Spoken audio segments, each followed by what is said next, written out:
Pour les particuliers qui ont une maison, un pavillon, l'isolation, c'est primordial. Et souvent quand les murs n'ont pas bien été pensés, c'est un réel problème. Alors, une solution a été créée dans la région de Dijon. Bonjour Sylvain Bonneau. Bonjour. Merci d'être avec nous. Vous dirigez Miral. C'est votre père qui a fondé cette société en 1987.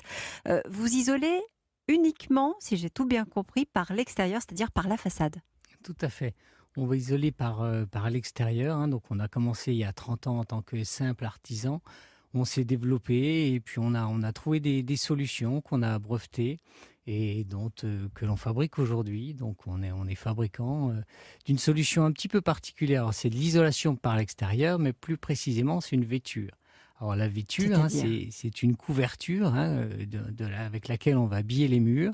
Et la vêture, c'est un élément qui comprend l'isolant, le système de fixation et la finition.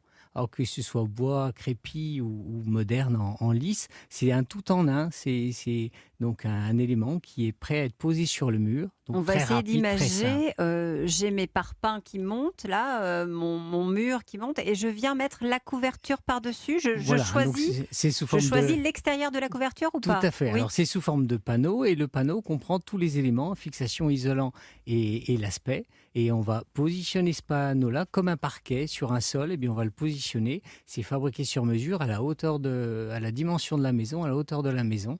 Et ça a de grands avantages puisque ça permet de travailler rapidement. Et dans une seule opération, on fait tout le travail. C'est ce qu'on fabrique pour les immeubles et aussi pour les maisons. Et c'est la solution Uniso. Alors, on n'a pas dit, mais cette solution-là, évidemment, elle résiste à la chaleur, elle résiste en gros aux amplitudes thermiques, à la pluie aussi. Comment est-ce que vous avez fait pour breveter ce produit? Qu'est-ce que vous avez mis à l'intérieur pour que ça puisse finalement tenir la distance face à tous les éléments? Vous avez bien raison, puisque à partir du moment on est en fait la barrière entre les intempéries, entre l'extérieur et la maison qui doit être chaude, qui doit être protégée. Et c'est là où on est obligé de mettre en œuvre un produit le plus résistant possible. Donc l'isolant, on travaille sur une nouvelle génération de polyuréthane qui ont une part de biosourcé. Le polyuréthane a un avantage énorme, c'est qu'il est très fin par rapport à son efficacité. Et en isolation par l'extérieur, c'est important parce qu'en seulement 8 cm et demi, on apporte le niveau d'isolation recommandé. Et alors, ce qui va faire la finition, c'est un parement aluminium, donc que l'on a laqué avec des lacs mat qui donnent un aspect minéral. Et alors là, on va donner l'aspect du bois, l'aspect du crépi. Donc tout ça est très condensé et va venir apporter toutes les solutions. Et évidemment, l'aluminium est parfait pour résister à tous les intempéries. Et vous fabriquez tout ici, en France, voilà, dans la région de Dijon? À Is-sur-Tille, donc sur une ligne qui fait 100 mètres de long, sur laquelle on a investi. Mais vous avez beaucoup investi. Voilà, on a investi plus de 4 millions d'euros il y a 4 ans. Et donc, on propose ces produits-là. Combien de personnes travaillent avec vous aujourd'hui? On est 80 personnes sur l'ensemble des sociétés. On fait 22 millions de chiffres d'affaires. Et donc, on a le projet, puisque aujourd'hui, malheureusement, on ne peut pas répondre à tous les particuliers partout en France. Mmh. Donc, on innove encore en lançant, on a condensé en fait tout notre savoir-faire de ces 30 dernières années en lançant un concept de franchise. Donc, on a l'ambition d'inventer l'artisan 2.0 qui va être la personne qui va faire les travaux avec ce super produit Uniso et puis les solutions qu'on connaît depuis 30 ans. Oui, c'est important de parler de ces solutions, Elisabeth, parce qu'il y a de nouvelles mesures qui arrivent, qui ont été décidées par le gouvernement. Tout à fait. Il s'agit d'un plan de 9 milliards d'euros au total en faveur du logement. Et dedans, il y a une enveloppe destinée à aider les particuliers à réaliser des travaux d'amélioration énergétique. Concrètement, ce plan s'adresse aux salariés et aux ménages les plus modestes. Donc, on estime environ à 850 000 personnes. Alors, je vous donne un exemple, une aide qui peut aller jusqu'à 20 000 euros qui est prévue pour la rénovation énergétique. Ça peut être donc pour changer ses fenêtres, son chauffage ou encore pour refaire le toit. Que dit notre coach Thomas? J'avais une question par rapport au polyuréthane. C'est en effet le matériau, je pense, ou un des matériaux en tout cas qui a le plus grand pouvoir isolant que l'on trouve. Ça consomme assez peu d'énergie puisque pour isoler à vie une maison, finalement, il faut l'équivalent d'un plein de voitures. Donc c'est assez peu. Par contre, que devient ce matériau en fin de vie? Est-ce qu'il existe des filières aujourd'hui pour recycler ce polyuréthane et en faire autre chose, ou en tout cas le contenir? Sylvain Bonneau? Alors, il existe pour l'instant peu de filières, il y en a quelques-unes, alors malheureusement pas en France, en Allemagne. Alors après, on va travailler, on a des projets justement de recherche sur des filières de recyclage de polyuréthane, mais c'est un matériau qui garde son poids isolant, donc on imagine très facilement qu'il pourrait être utilisé comme sous-isolant dans le futur, dans 20 ans, dans 30 ans, dans 40 ans, il a encore des propriétés isolantes qui pourront être utilisées. Qui veut réagir ou qui veut répondre peut-être ou ajouter quelque chose? Thomas, une autre question. Pardon. Excusez-moi, monsieur C'est le coach. que du coup, si on peut le réutiliser en mode dégradé, est-ce que la part de couverture de votre matériau se détache facilement de la part isolante de votre matériau pour qu'en effet on puisse les séparer facilement et garder que la partie isolante? Vous avez bien raison. Aujourd'hui déjà, on sépare les différents éléments, ce qui pourrait être des chutes de production. On sépare l'aluminium des rives de fixation PVC pour isoler chaque élément et que chacun puisse être recyclé. Oui, tout à fait. On reste ensemble, on continue à parler rénovation énergétique sur Europe 1. Il est 13h27. Europe 1. Et on vous attend, 3921. Êtes-vous prêt à vous lancer dans des travaux de rénovation? À vous de nous le dire aujourd'hui sur Europe 1. À tout de suite. La France bouge et vous découvrez aujourd'hui, grâce aux invités de Raphaël Duchemin, les nouvelles solutions pour l'isolation de la maison, et elles sont toutes françaises, Raphaël. Avec Thomas Hurier, le fondateur des Jeans 1083, qui est notre coach aujourd'hui, avec Elisabeth Assayeg, bien sûr. Nos invités, Frédéric Hutzmann, cofondateur d'EFI, François Guérin, président du groupe SETI, et Sylvain Bonneau, président de Miral. On a vu qu'il y avait beaucoup de solutions qui s'offraient à nous. Je voudrais qu'on signale, Elisabeth, il y a des simulateurs aussi en ligne. Ah mais bien sûr, vous en avez cité un tout à l'heure, et vous avez le site quelenergie.fr qui permet, grâce à un simulateur, de comprendre les aides mises à la disposition et de calculer les subventions auxquelles vous avez droit. Vous en avez d'autres, vous avez jechange.fr, calculette.energie-info.fr. Il y en a énormément. Il faut choisir un qui vous convienne et qui est facile à utiliser. Oui, le plus adapté. On a aussi quelques messages, je crois, sur Twitter. Caroline pose une question. Elle dit: j'habite dans un logement social, nous avons des fenêtres en bois, nous chauffons les oiseaux. Grosse facture, que faire? Alors, qui veut répondre? Frédéric Hutzmann, François Guérin? Logement social, sur des fenêtres, malheureusement, on rentre dans la problématique là, du bailleur social, et donc c'est au bailleur de réaliser les travaux, sauf si le propriétaire veut les prendre en charge, mais ce qui est rarement le cas, parce que les fenêtres... Le locataire Le locataire, pardon, Ouais. c'est les fenêtres qui sont des opérations qui sont relativement chères, et voilà, donc du coup, c'est compliqué dans ce cas-là. Malheureusement, il faut convaincre son propriétaire de faire les travaux.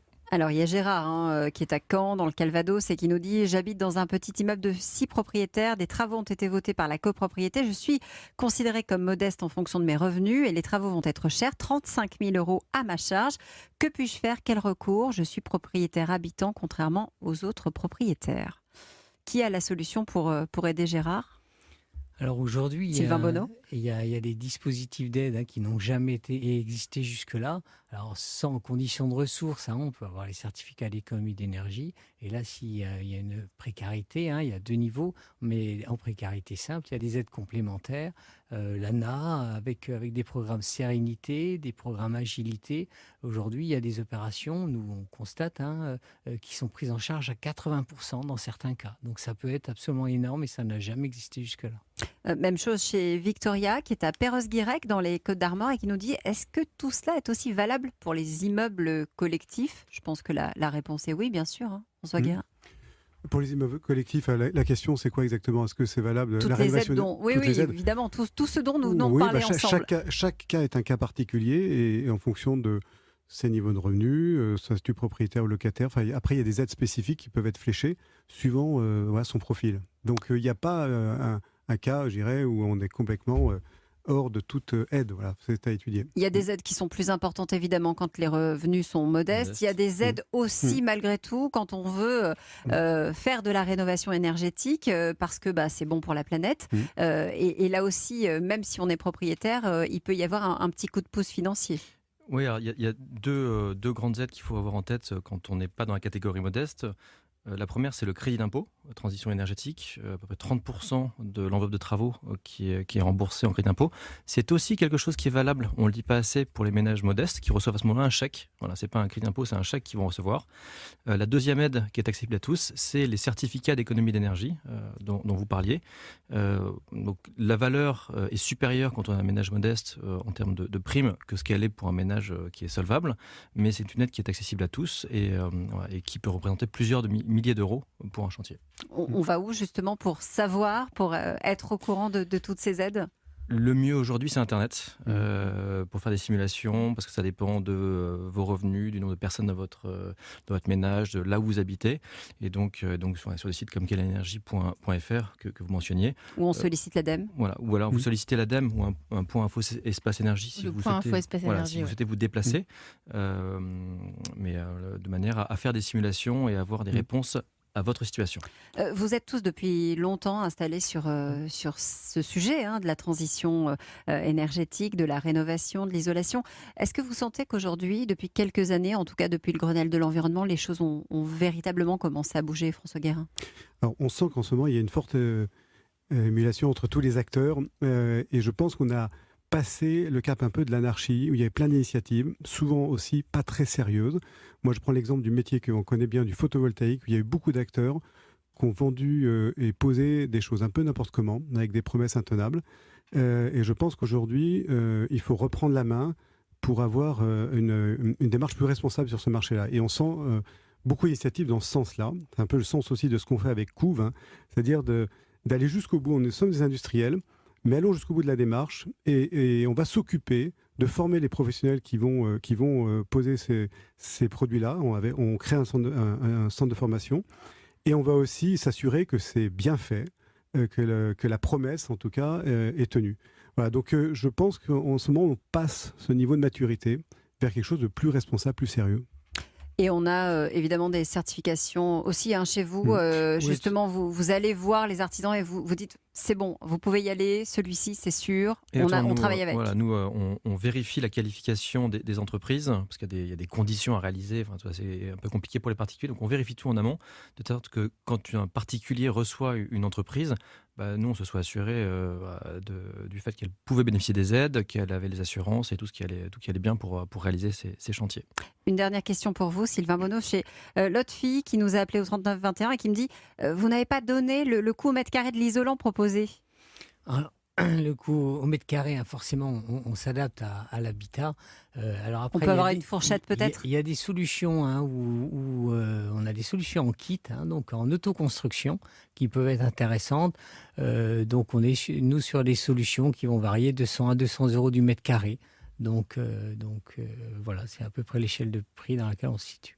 C'est la réponse qu'attendait Lotfi qui nous appelait d'Herblay. Merci à tous d'être venus nous parler rénovation énergétique aujourd'hui sur Europe 1. Il est 13h36. Europe 1.